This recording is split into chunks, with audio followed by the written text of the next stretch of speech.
Hello and welcome to the Photon Academy. So, here is the next video lecture of our chapter, that is acid, bases and salts. So, in this video lecture, we are going to cover whole the chapter and covering every topic of your test. तो चलो chapter को start करें. सी first of all chapter का नाम क्या suggest करता है? Acid, basis and salts. Right, तो हमें मतलब तीनों के बारे में पढ़ना होगा.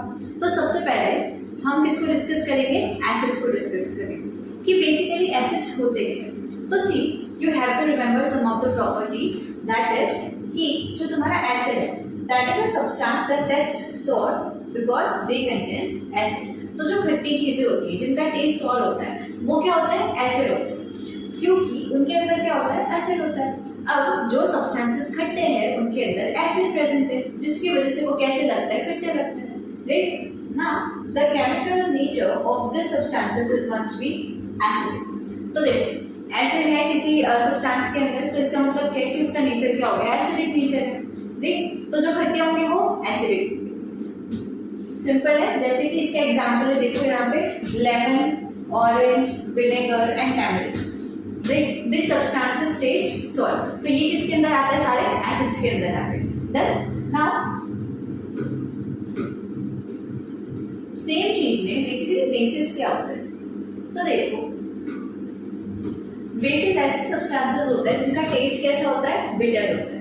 And these are soapy and touching are known as bases. तो बेसिकली एसिड जो थे उनका टेस्ट कैसा था? सॉर था, खट्टा था. राइट, अब जो बेसिस है उनका टेस्ट कैसा होता है? वो थोड़े से ना कड़वे लगते हैं. तो जितनी चीजें कड़वी लगती है वो सारी किसके अंदर आती है? बेसिस के अंदर आती है. ऑल्सो जब तुम उसको हाथ लगाओगे ना तो यू विल फील सोपी. राइट, ऐसे वो सोप कैसे लेदर फॉर्म करता है वैसा लगेगा. तो वो सारे कंपाउंड जो है वो किसके अंदर आता है? बेसिस के अंदर आता है. Then they are basic in nature. जो सब्सटेंसेस एसिड कंटेन करते थे वो एसिडिक थे, जो सब्सटेंसेस बेसिस कंटेन करेंगे वो बेसिक होंगे. देन उसके एग्जांपल है, देखो एग्जांपल वैसे तुम्हें याद नहीं रखने, ठीक है, लेकिन sodium hydroxide that is NaOH, ये क्या है? A kind of base. Then calcium hydroxide and magnesium hydroxide. So this were some example of bases. Acid का टेस्ट कैसा था? खट्टा था. बेसिस का टेस्ट कैसा है? कड़वा है. राइट, तो इसी से तुम डिफरेंशिएट कर सकते हो between acids and bases. Now see, we are having some kind of indicators, right?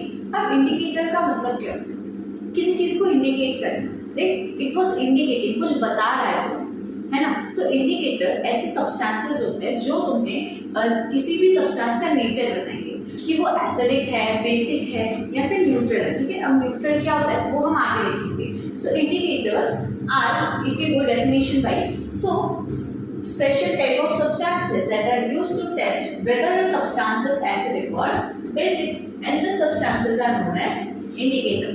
Simple सी बात है, ये ना हमें कुछ बता रहे हैं, कुछ इंडिकेट करना चाह रहे हैं. क्या इंडिकेट करना चाह रहे हैं? कि whether the substance that we are having is acidic or basic. ठीक है, तो इनसे हम टेस्ट करके पता लगा सकते हैं कि हमारे पास जो सब्सटेंस है वो एसिडिक है या फिर बेसिक है. तो देखो सबसे पहला जो तुम्हारा नेचुरल इंडिकेटर है दैट इज योर लिटमस. ठीक है, लिटमस किससे मिलता है? लाइकेन से मिलता है. लाइकेन से क्या मिलता है? Litmus. Now generally we have purple colour. When added to acid the colour turns to red and the bases turns to green. तो देख लिटमस पे लिटमस है. ठीक है, लिटमस का ओरिजिनल कलर क्या होता है? पर्पल. लिटमस हमारे पास कौन से कलर में प्रेजेंट होता है? पर्पल कलर में. अब तुम उस लिटमस के अंदर अगर कोई सब्सटेंस डालोगे जिसका नेचर एसिडिक होगा तो वो जो पर्पल कलर है ना वो पर्पल कलर से चेंज होके कौन से कलर में बदल जाएगा? रेड कलर में. और जब तुम उसके अंदर कोई बेसिक सब्सटेंस ऐड करोगे तब वो कौन सा कलर में चेंज हो जाएगा? Green colour. ठीक, अब तुम याद रख सकते हो B for green and B for basis. तो दो ही कलर थे, एक रेड और एक ब्लू. ठीक है, याद रखो कंफ्यूजन ना तो क्या कि जो बेसिस होंगे वो ब्लू कलर शो करेंगे और जो एसिड्स होंगे वो रेड कलर शो करेंगे. As simple as that. तो देखो क्या होता है ना कि इसी तो ये जो लिटमस होता है उसके लिटमस पेपर मिलते हैं. अब जब इस लिटमस पेपर को तुम एसिडिक सोल्यूशन में डालोगे तो देखो इसका कलर पहले ब्लू था, ब्लू से ये चेंज होकर रेड हो जाता है. क्यों? क्योंकि उसका नेचर एसिडिक है ना. हमने देखा कि लिटमस में जब हम एसिड डालेंगे तो उसका कलर किसमें चेंज हो जाएगा? रेड कलर में. राइट, तो ये पहले लिटमस स्ट्रिप थी. अब जब तुमने इसको एसिड के अंदर डिप किया तो इसका कलर क्या हो गया? रेड में चेंज हो गया. सेम वे जब तुमने एक बेसिक सोल्यूशन में लिटमस पेपर को डाला तो ये तो पहले रेड था, डन। लेकिन B for blue and blue for basis, right, ऐसे याद रखा था। तो जब तुमने बेसिक के अंदर लिटमस पेपर को डाला तब वो रेड से कौन से कलर में बदल गया, ब्लू कलर में बदल गया, right. So this is how indicator, for example that is your litmus. Litmus कैसे काम करता है, एक इंडिकेटर की तरह, ये बताने के लिए कि कोई भी सब्सटेंस एसिड है या फिर बेस है, डन। नाउ सी, अब देखो न्यूट्रल क्या होता है। So one that is neither acidic nor basic and it doesn't change its color of litmus paper. तो ऐसे सब्सटेंसेस होते हैं न्यूट्रल जो ना एसिडिक है और ना बेसिक है, ठीक है, वो अलग ही है। और जब तुम उसके अंदर लिटमस पेपर टेस्ट करके भी देखोगे ना लिटमस से, तो भी वो चेंज तुम्हें नहीं नजर आएगा। तो वो एसिडिक भी नहीं है, बेसिक भी नहीं है, तो वो क्या हो गया, न्यूट्रल। देन अब देखो जो तुम्हारा नेक्स्ट इंडिकेटर है that is your turmeric. Turmeric तो आसानी से तुम्हें मिल जाता है, राइट। तो देखो टर्मरिक क्या होता है ना कि जब तुम टर्मरिक को ऐड करोगे किसी बेस के अंदर तो उसका जो कलर है वो येलो से रेड हो जाएगा, सिंपल।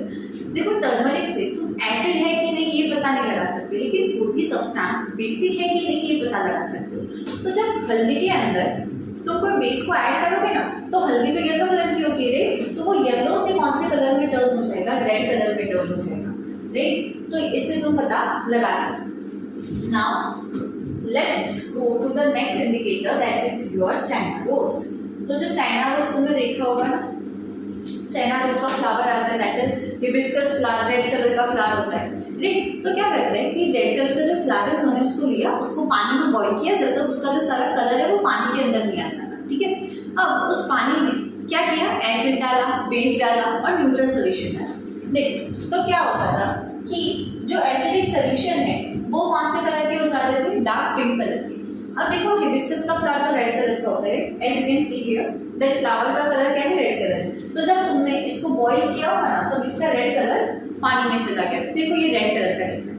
अब जब तुम उसके अंदर एसिड को ऐड करोगे उस पानी में तो तुम्हें क्या पता चलेगा कि उसका कलर जो है वो रेड से चेंज होकर क्या हो गया है, dark pink, that is also called as magenta, done. तो जब एसिड में डालोगे उस हिबिस्कस के पानी को तो वो कैसा हो जाएगा, डार्क पिंक कलर का हो जाएगा। और वैसे जब तुम बेसिस के अंदर डालोगे तो उसका कलर, अब तुमने जब बेस के अंदर हिबिस्कस फ्लावर का वाटर डाला तो वो किसके अंदर चेंज हो गया, ग्रीन कलर, डन। एसिड के साथ हिबिस्कस का कलर क्या हो जाएगा तुम्हारा, डार्क पिंक। बेसिस के साथ जो कलर है वो क्या हो जाएगा तुम्हारा, ग्रीन। Simple as that. तो इससे तुम्हें पता चलता है कि इंडिकेटर्स कैसे तुम्हें एसिड और बेसिस को डिफरेंशिएट करने में हेल्प करते हैं। So this was all about the indicators. Now let's move towards neutralisation. तो देखो न्यूट्रलाइजेशन क्या होता है ना, रिएक्शन होती है। See the reaction between an acid and a base is known as neutralisation. तुमने इस चैप्टर में आगे तक क्या पढ़ा, एसिड का पढ़ लिया, एसिड क्या होता है, बेसिस पढ़ लिया, बेसिस क्या होता है। अब जब तुम एसिड और बेस के बीच में रिएक्शन करवाओगे उसको हम क्या बोलेंगे, न्यूट्रलाइजेशन, राइट। अब तुमने एक एसिड लिया, तुमने एक बेस लिया, उसको रिएक्शन करवा के एक साथ, तो तुम्हें बाय प्रोडक्ट मतलब क्या मिलेगा, तुम्हारा प्रोडक्ट क्या होगा, तो तुम्हें क्या मिलेगा, salt and water are produce in this process with the evolution of heat, ठीक है। जब तुम एसिड और बेस को मिक्स करोगे ना तो थोड़ा सा वो गर्म हो जाएगा सॉल्यूशन, क्यों, क्योंकि उसमें से हीट रिलीज होती है। यहाँ पे एक केमिकल रिएक्शन हो रही है कि जब तुमने एसिड और बेस को एक साथ ऐड किया तो रिएक्शन चली, रिएक्शन के साथ साथ उसमें हीट भी इवॉल्व थी, यानी कि गर्मी भी आई। तो वो जो तुमने टेस्ट ट्यूब के अंदर टेस्ट किया था उसमें तुम्हें क्या दिखेगा कि वो तो थोड़ा सा गर्म हो गया। देन सी, अब देखो एसिड और बेस इक्वेशन वाइज देखो कि जब तुमने एसिड को बेस में मिलाया तो तुम्हें क्या मिला, सॉल्ट और पानी। देन इजी था, एसिड प्लस बेस क्या मिलेगा तुम्हें उससे, सॉल्ट प्लस वाटर। देन अब देखो यहाँ पे एक एग्जांपल है, जैसे एग्जांपल है of hydrochloric acid that is HCl। HCl और कहाँ प्रेजेंट होता है, तुम्हारी स्टमक के अंदर, राइट। तुम्हारी स्टमक में भी क्या प्रेजेंट है, हाइड्रोक्लोरिक एसिड। अब उस हाइड्रोक्लोरिक एसिड का सोल्यूशन लिया एक टेस्ट ट्यूब के अंदर, अब उसके साथ क्या ऐड किया, sodium hydroxide that is NaOH, right. अब HCl और NaOH इन दोनों जब ऐड किया तो हमें बाय प्रोडक्ट में क्या मिला, देखो ये क्या था, HCl क्या है, एसिड, ये NaOH क्या है, एक बेस। तो मतलब तुमने एसिड और बेस को एक साथ क्या किया, मिक्स किया। अब उससे तुम्हें बाय प्रोडक्ट क्या मिला, sodium chloride that is NaCl। और ये NaCl भी क्या होता है तुम्हारा, सॉल्ट प्लस वाटर। सिंपल था, acid base salt plus water, this was the acid this was the base. अब इसका रिएक्शन से तुम्हें क्या मिला, सॉल्ट एंड वाटर। डन। तो देखो क्या हुआ होगा इस रिएक्शन में, सिंपली इसका जो Na और इसका जो Cl है वो एक साथ आ गए, है ना। Na इसका था बेस का और Cl किसका था, एसिड का, ये दोनों एक साथ आ गए। अब इन दोनों ने एक साथ मिलकर क्या बना दिया, NaCl। NaCl क्या होता है तुम्हारा, सोडियम क्लोराइड, नमक, ठीक है। तो ये क्या बना देता है, NaCl। और NaCl के साथ साथ अब देखो क्या बचा, सिर्फ इसका एक H बचा और इसका एक OH बचा। मतलब क्या हो गया यहाँ पे, H2O। H2O क्या होता है, बढ़ते आ रहे हो, पानी है ना। H2O क्या है, पानी है। तो इसका एक हाइड्रोजन, इसका एक हाइड्रोजन और एक ऑक्सीजन, क्या बन गया तुम्हारा, water. Done. So this process is known as neutralisation. Now see, अब ये जो न्यूट्रलाइजेशन है ना, उसे तुम अभी डेली लाइफ में भी बहुत बार यूज करते हो। कैसे कि जो एसिड का कोई भी रिएक्शन है या फिर बेस का कोई भी रिएक्शन है, इसको तुम्हें न्यूट्रलाइज करते हैं, राइट। तो वो सब कैसे होता है, देखो सबसे पहले एग्जांपल है of your daily to daily life, that is indigestion. Excess stomach acid is neutralised by antacids. तो देखो क्या होता है कि जब तुम्हारी बॉडी में, जैसे कि स्टमक में HCl मैंने बताया, ठीक है।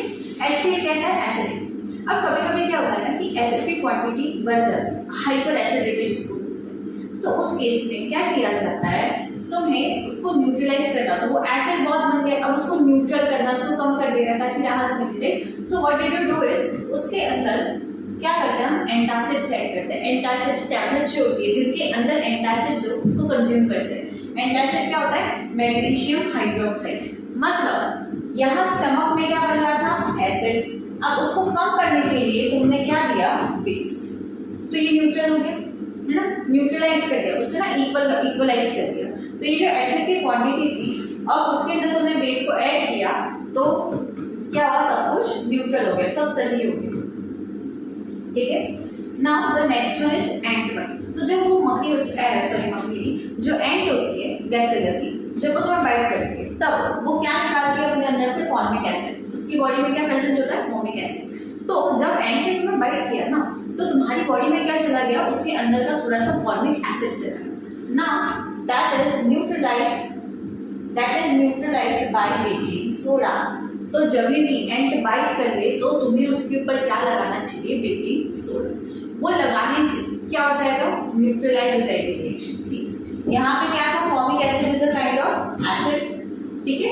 अब तुमने उसके ऊपर क्या रगड़ा, baking soda. And baking soda कैसा होता है, बेसिक होता है, बेस है, अ काइंड ऑफ बेस, इसका नेचर बेसिक होता है। एसिड और बेस, अब ये दोनों जब मिलते हैं तो क्या होता है, neutralisation, right. So this is neutralisation. Now let's see the next example, that is your soil. तो देखो फार्मर्स सॉइल के ऊपर काम करते हैं ना, खेती करते हैं, अनाज उगाते हैं।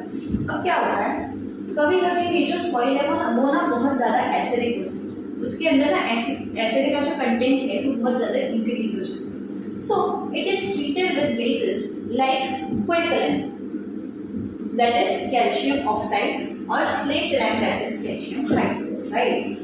तो अगर इसका नेचर, इसका जो मतलब इसका जो नेचर है वो बहुत ज़्यादा एसिडिक हो गया, उस सॉइल के अंदर बहुत सारा एसिड जो है वो बढ़ गया, तो तुम्हें क्या करना पड़ेगा, न्यूट्रलाइजेशन। कैसे करता है, बेस डाल के, है ना। तो इन्होंने कौन सा डाला, तो इन्होंने बेस डाला, दैट इज क्विकलाइन को और क्या बोलते हैं, कैल्शियम ऑक्साइड एंड स्लेट। तो जब ये चीज़ें ऐड होती है तो ये क्या करती है, इस एसिड को न्यूट्रलाइज कर देती है, क्योंकि इन सबका नेचर कैसा होता है, बेसिक। डन।